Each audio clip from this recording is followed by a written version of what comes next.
विषय में आज सबसे ज्यादा महत्वपूर्ण क्या है, आपको क्या लगता है? पार्लियामेंट। संसद में गतिरोध है कि खत्म होने का नाम नहीं लेता।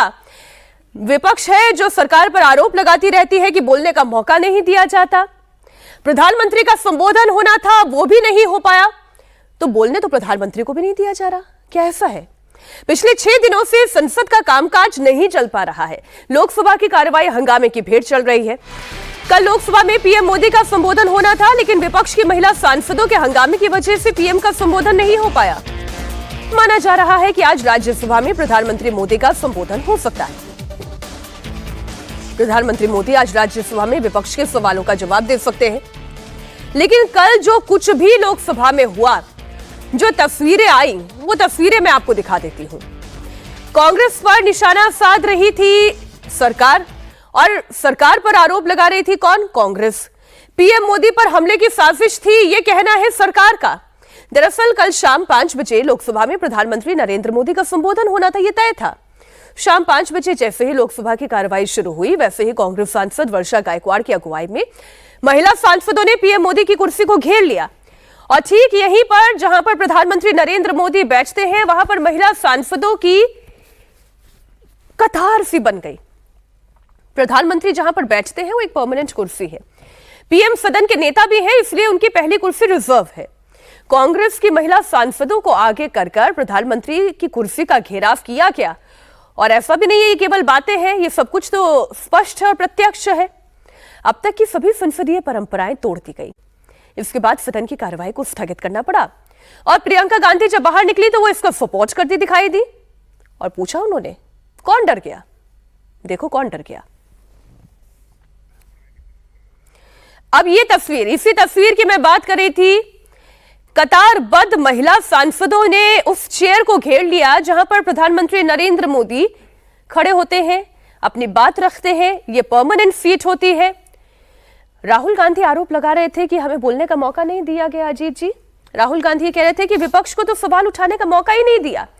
और आज जब पूरा देश ये सुनना चाह रहा था कि प्रधानमंत्री नरेंद्र मोदी क्या करते हैं, 1 नहीं, 2 नहीं, 3 नहीं, 4 नहीं, 5 नहीं, वहां पर विपक्ष की महिला सांसदों की पूरी कतार लगी हुई थी, चेयर को घेर लिया।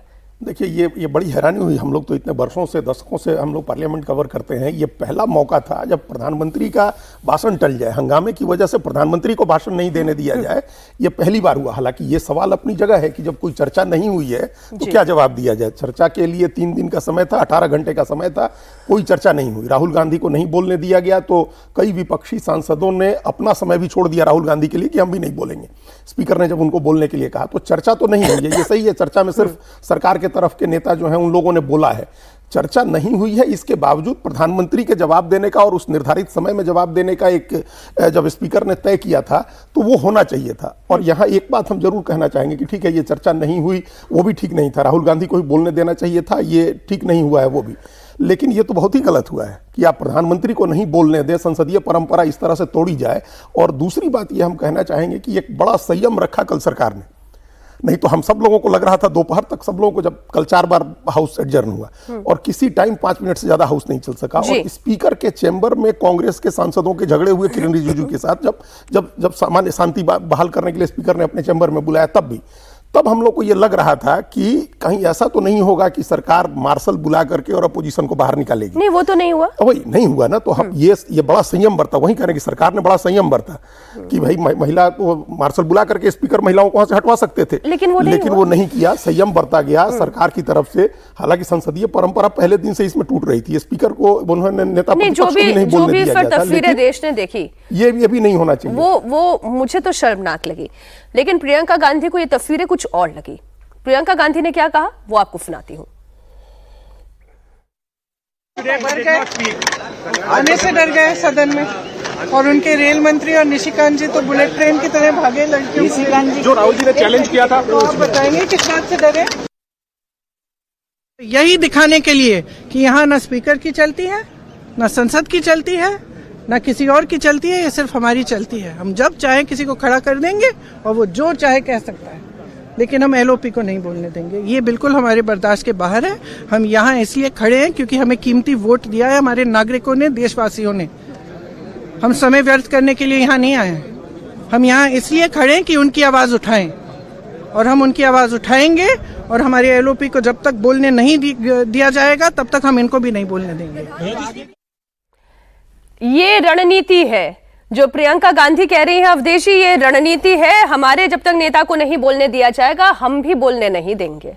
नहीं, देखिए ये रणनीति तो नहीं है, बहुत अत्यंत ही खतरनाक सिचुएशन है देश में कि पार्लियामेंट को सड़क पर भी हम लोग धरना प्रदर्शन देते थे, पुलिस कहती थी कि ये स्थान आपका निश्चित है, तो वो स्थान मानकर करते थे, अगर तोड़ते थे तो हमारी कस्टडी होती थी, अरेस्टिंग होती थी। तो संसद को उससे भी विकृत अवस्था में बदल दिया गया है कि सड़क के भी कुछ नियम होते हैं, वहां सारे नियम तोड़ दिए गए हैं। अगर राहुल गांधी ही इस देश के संसद के नियम है, राहुल गांधी ही तय करेंगे कि कैसे किया जाए। सबसे बड़ी बात कि आपने क्या प्लानिंग की है, क्या षड्यंत्र था कि महिला सांसदों को जो है क्या घेरा बना के जाओ कि ये क्या करते हैं देखेंगे। आप कल्पना करिए क्या हो सकता था।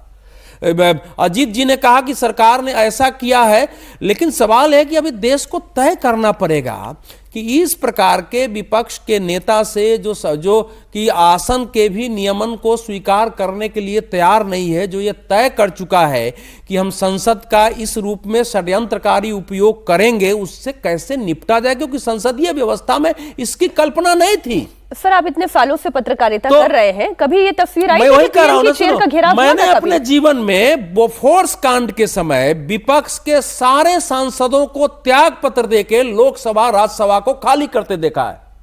अच्छा, लेकिन मैंने ये नहीं देखा कि कभी टेबल पर चढ़ के, इसी संसद में 2015-16 के बाद से मैं देख रहा हूं कि आगे जाकर के टेबल पर चढ़ते हैं, मिमिक्री हो रही है, कागज फेंका जा रहा है। मैं तो देश से पूछता हूं कि ये कॉलेज के क्लास में कोई टीचर पढ़ा रहा हो और जो छात्र खड़ा होकर उसकी ओर कागज फेंकता है, उसको क्या कहा जाएगा?